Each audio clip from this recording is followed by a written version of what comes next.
3 hari lah ya, 3 hari saya selama isolasi, mental saya itu sangat down lah, sangat tertekan. Are you ready? Let's go! COVID-19 semakin mengkhawatirkan, semakin menjadi-jadi, bahkan kita tidak tahu kapan ini berakhir. Apalagi pasien COVID-19, mereka menjadi asing, ini merubah tatanan sosial bagi mereka. Lalu bagaimana solusinya? Kita diskusikan di Remedial Podcast. Assalamualaikum warahmatullahi wabarakatuh. Waalaikumsalam warahmatullahi wabarakatuh. Kembali lagi di Remedial Podcast. Salam insan merdeka. Oke, gimana kabarnya teman-teman yang di sana? Sehat? Semoga teman-teman yang di sana pada sehat dan dimudahkan rezekinya dan dijauhkan oleh COVID-19. Oke, di episode kemarin kita membahas COVID-19 dan hari ini kita akan membahas pasien COVID-19. Sebelumnya izinkan saya membuka masker ya, karena kita sudah menjaga jarak juga. Sebelum kita mulai konten ini, jangan lupa like, comment, and subscribe. Oke, selamat datang di Remedial Podcast Kang Chandra. Selamat datang akan sekolah. Iya. Panggilannya abang aja lah ya, soalnya ini masih muda nih. Asal jangan aki aja. Iya. Ya, Bang Chandra, terakhir bersama kita Bang Chandra. Ini adalah salah satu mantan pasien COVID. Mantan pasien COVID ya? Alumni. Alumni. Kok mantan sih? Bukan mantan ya? Seakan-akan kok kayak pernah pacaran atau gimana gitu kalau mantan ya? Gak boleh ya. Pernah terpapar COVID ya gitulah. Lebih tepatnya boleh. Nah, lebih tepatnya beliau ini pernah terpapar COVID-19. Oke. Kesehariannya gimana nih hari-hari ini? Kesibukannya Bang Chandra nih.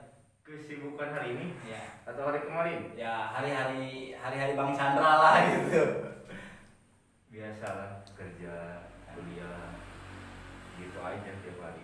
Nggak ada perubahan yang lain gitu. Paling ngopi. Wah, ngopi. Di mana ngopinya? Di Remedial. Iya, oke.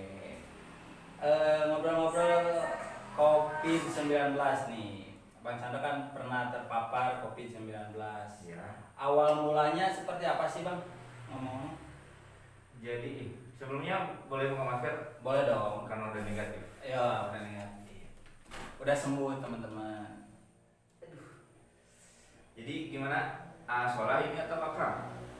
Boleh lah, kan masih muda. Iya. Jadi untuk pertama saya terpapar, Ya. jadi itu tidak ada gejala yang memang serius. Hanya waktu itu saya hanya terasa flu, kayak flu, cuman tidak ada ingus-ingusnya. Ya. Cuman kan saya bekerja di salah satu perusahaan ya. Nah, untuk awal mulanya itu teman saya yang bergejala pertama. Bergejala pertama, beliau tidak bisa mencium atau indera penciuman sama indera perasanya itu hilang. Kemudian beliau itu di tes antigen. Iya. Nah, kemudian untuk di tes antigen itu beliau dinyatakan reaktif atau positif. Kemudian otomatis semua karyawan di perusahaan saya tersebut di antigen. Nah, dari antigen tersebut saya dinyatakan terpapar atau positif COVID-19. Oh, jadi tanpa gejala gitu. Tanpa gejala. OTG ya kalau nggak salah. Iya, orang tertular. Orang tanpa gejala. Oh, jadi sebelum-sebelumnya apakah memang sebelum kena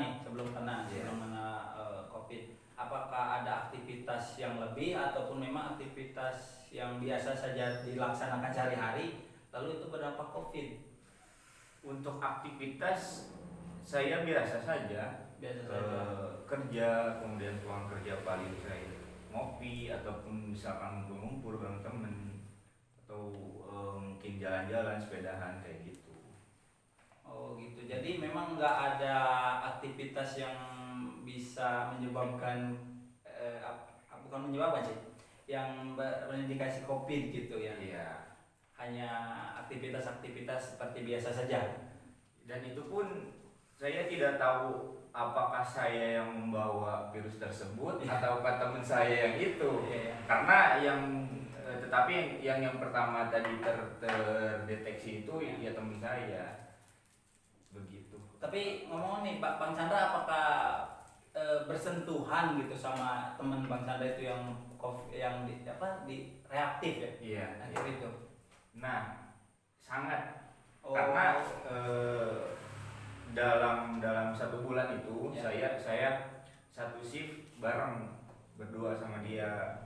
Nah, kemungkinan mungkin entah saya yang membawa, entah dia yang membawa kan. Karena memang sering bersentuhan, karena memang tidak saling menjaga jarak, dan akhirnya ya ini kejadiannya. Oh, seperti itu. Ya memang COVID-19 ini selalu menjadi apa ya? Ini seakan-akan kan menjadi kekhawatiran tersendiri di kalangan masyarakat gitu. Soalnya bentuknya saja tidak tahu, terus seperti apa penyebarannya kan minimal kalau kayak burung piit dengan terbang kan kelihatan gitu. Benar. Tapi ini kan enggak gitu kan, ujung-ujung terpapar aja gitu. Tapi pas dirasakan pas dicek di swab kan, pas di swab pertama gimana? Nah, cerita di swabnya itu 1 hari sesudah saya melakukan tes antigen, kemudian saya berkonsultasi dengan dokter yang memang saya kenal beliau. Kemudian menyarankan beliau menginformasikan kepada pihak puskesmas terkait bahwasanya saya terpapar atau dinyatakan reaktif antigen. Ya. Saya menunggu hari besok, kemudian mungkin pukul 8 siang atau pagi saya di tes swab karena untuk yang memang sudah terindikasi atau sudah dinyatakan COVID harus wajib tes swab. Kemudian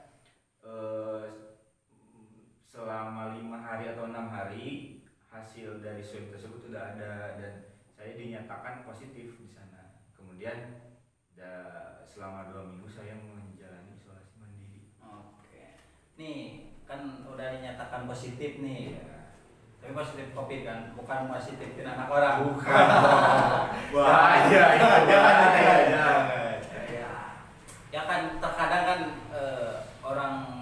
orang-orang hari ini itu kan yang terkena COVID ini menjadi aib gitu. Bukan. Sedangkan itu kan nggak gitu juga kan, COVID itu hanya penyakit. Beda lagi kalau positifin anak orang, itu baru aib gitu. Itu yang nggak boleh sebelum sah. Iya.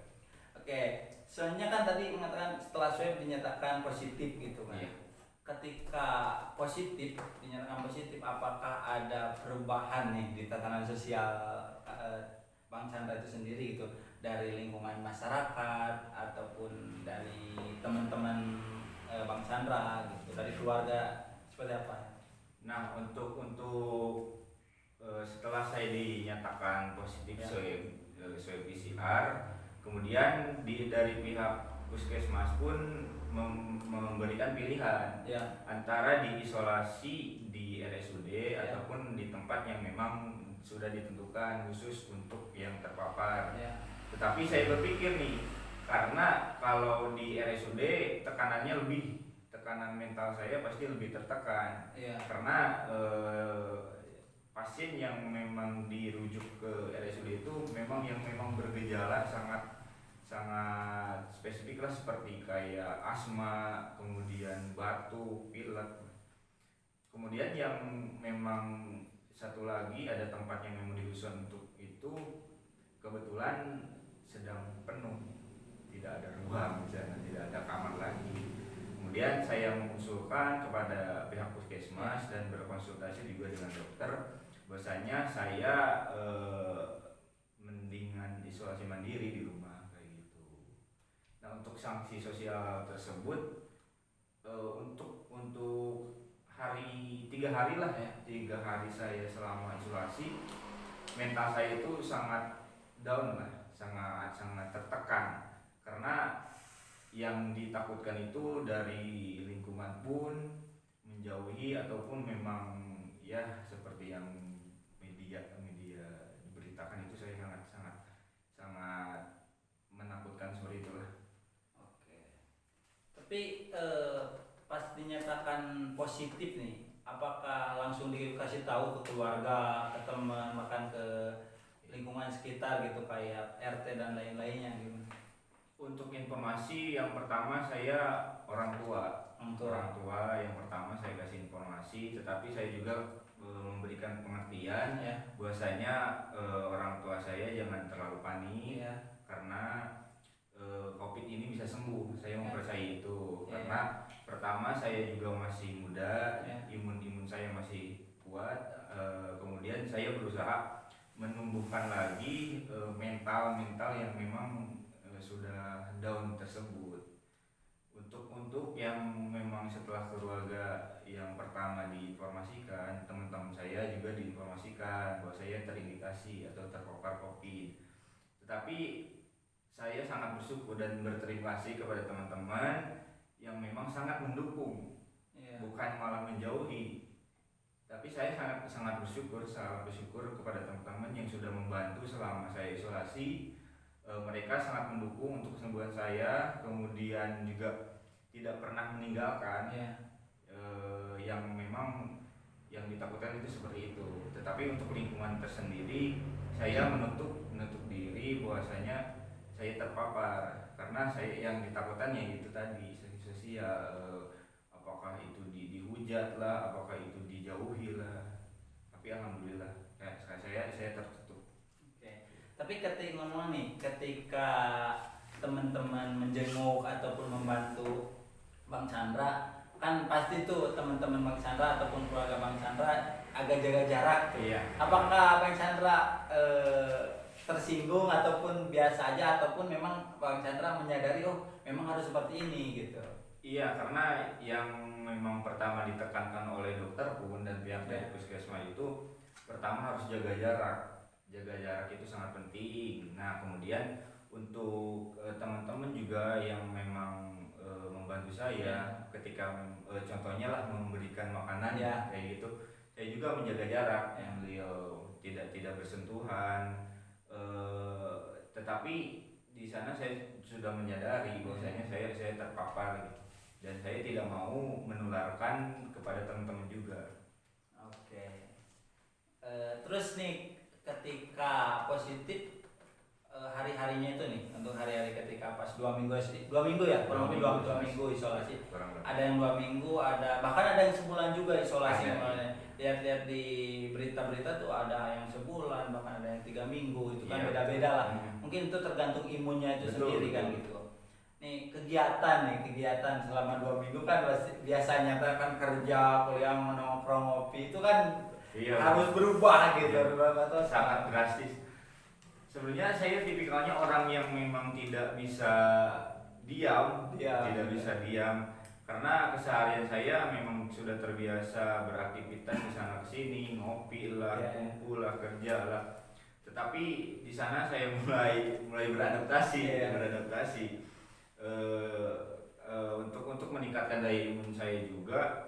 Untuk aktivitas sehari-hari saya bangun subuh, kemudian sholat, kemudian untuk jam 7, jam 8 itu sarapan, kemudian jam 9 saya pergi goes, tetapi tempatnya yang memang jauh dari keramaian. Selama isolasi itu saya berjemur di tengah-tengah sawah gitu kan.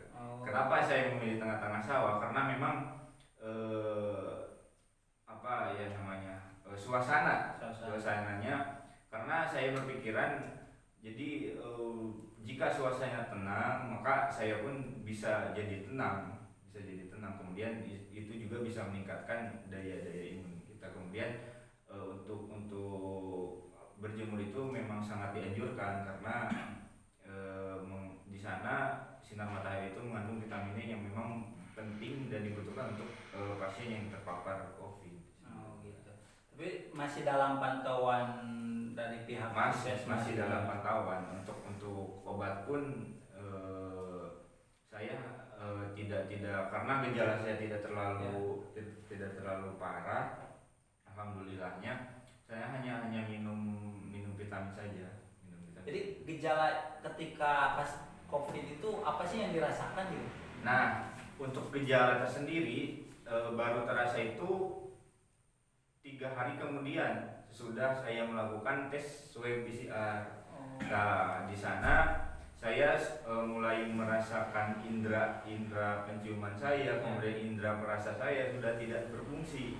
Gitu. Iya, makan pun tidak enak, kemudian tidak bisa mencium aroma, bahkan aroma yang sangat menyengat pun saya tidak bisa mencium. Tapi mencium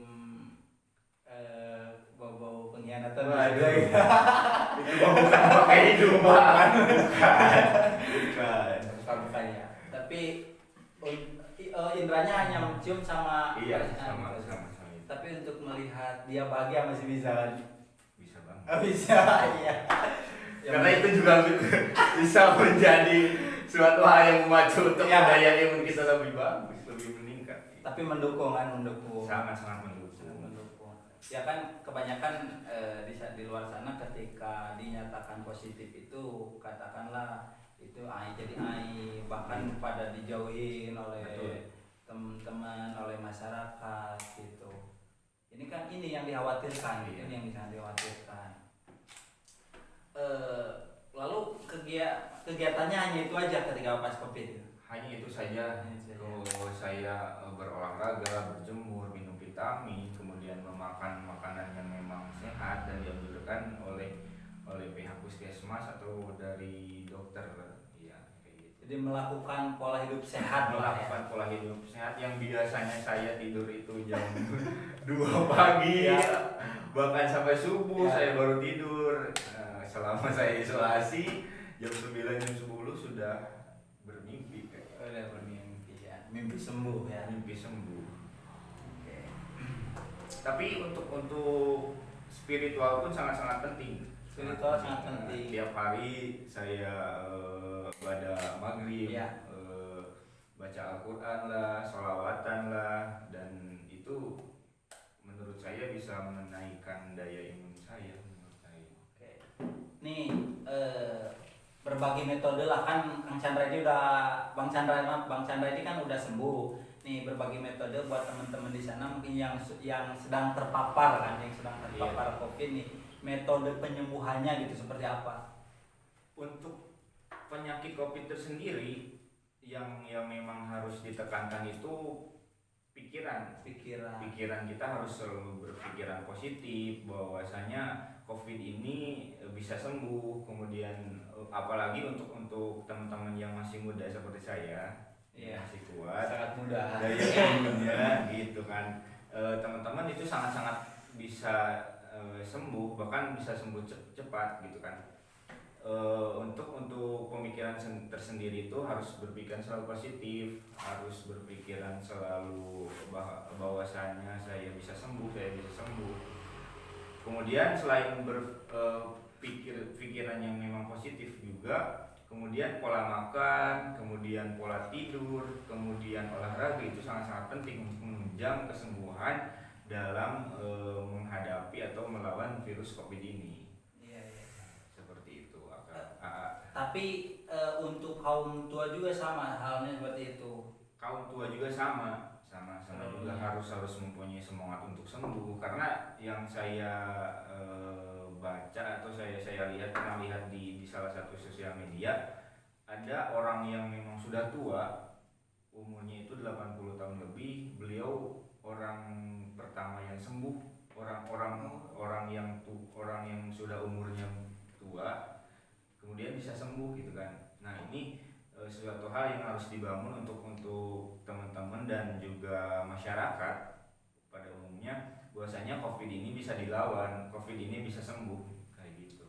Nah, jadi ketika ada pasien COVID bukannya harus kita jauhi juga gitu kan. Sangat. Walaupun kita harus menjaga jarak tapi Iya. bukan kita harus kita asingkan. Nah, itu bukan aib, itu hanya penyakit. Itu sangat penting juga dukungan Iya. dari luar juga Iya. harus memang tidak boleh mengasingkan ataupun menganggap dia itu terpapar COVID nih, wah bahaya, jangan sampai ada di lingkungan kita nih, jangan sampai mereka masuk kepada lingkungan kita karena berbahaya nih. Jangan sampai teman-teman kemudian masyarakat juga jangan sampai berpikiran begitu, karena dengan melaksanakan protokoler yang disarankan oleh pemerintah bisa menjauhi ataupun bisa tidak terpapar intinya gitu kan.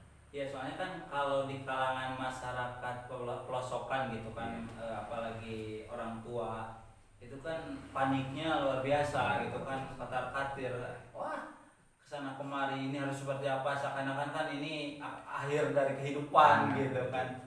Justru kekhawatiran itu loh yang menjadi tekanan bagi pasien COVID gitu. Jadi ini ada pesan nggak nih buat orang tua, khususnya buat orang tua agar tidak terlalu panik, tidak terlalu kocar-kacir ketika melihat ataupun mendengar di sekelilingnya ada yang positif COVID. Iya. Mungkin untuk teman-teman atau mungkin masyarakat juga yang perlu diingat bahwasanya COVID ini berbahaya apabila memang kita langsung berinteraksi seperti bersentuhan, kemudian bersin tanpa menjaga jarak ataupun tidak menutup mulut. Nah, justru pasien COVID ini butuh dukungan kita, butuh support kita supaya yang terpapar COVID ini cepat untuk sembuh. Ya. Karena berbicara COVID ini bukan suatu aib, bukan suatu yang memang harus dijauhi oleh masyarakat. Yang memang seharusnya masyarakat ini mendukung, mensupport kesembuhan daripada orang yang terpapar COVID tersendiri. Oke. Ini detik-detik untuk penyembuhan gitu yang dirasakan oleh Bang Chandra ketika mau sembuh itu seperti apa sih? Nah, untuk indera penciuman dan indera perasa itu hilangnya itu sekitar 1 minggu. 1 minggu. Kemudian setelah 14 hari kan saya menjalani swab kembali untuk yang kedua kalinya. Nah, untuk gejala tersebut sudah ketika saya melakukan swab sudah hilang. Kemudian yang memang saya sarankan lagi ataupun untuk teman-teman yang memang terpapar COVID untuk terus menyediakan atau terus menghirup kayu putih karena itu bisa merangsang indera penciuman kita sehingga nantinya lebih peka gitu kan. Ya, lebih peka. Apalagi menanggapi dia gitu. Harus. Oke, ini closing statement nih dari Bang Chandra untuk teman-teman yang mungkin hari ini terpapar ataupun teman-teman yang di sana yang belum terpapar untuk mengedukasi juga gitu. Iya. Closing statementnya seperti apa, Bang? Untuk teman-teman yang harus diingat dan yang saya harapkan teman-teman berpikir positif, menjaga jarak, memakai masker, kemudian mencuci tangan, kemudian menghindari kerumunan yang memang harus dihindari. Nah, jadi untuk teman-teman yang terpapar harus berpikir positif, menjaga protokoler, kemudian berolahraga dan menjaga jarak, menjaga jarak juga yang protokoler. Aduh susah banget. Iya. Protokol kesehatan. Yang terpenting berpikiran positif lah menurut saya. Kemudian makanan yang 4 sehat 5 sempurna. Iya. Oke. Barangkali ada jargon nih dari Bang Chandra untuk teman-teman di sana dari diskusi kali ini. Jargon siap. Bebas. Bebas. COVID-19 pasti sembuh. Oke. Bareng-bareng lah. Bareng. Siap. Jadi pasti sembuhnya bareng gitu ya. Sembuh. Oke. Siap. dong. COVID-19 Pasti sembuh. Oke. Itulah dia tadi kita udah berbincang bersama Bang Chandra yang sudah terpapar COVID dan hari ini udah sembuh hari ini. Alhamdulillah. Dan untuk teman-teman di sana yang mungkin masih terpapar, semoga cepat disembuhkan. Amin. Dan semoga teman-teman bisa sehat lagi. Jangan panik. COVID-19 bukan aib, itu hanya penyakit. Kami yang mendiskusikan, Anda yang menyimpulkan. Wassalamualaikum warahmatullahi wabarakatuh. Waalaikumsalam.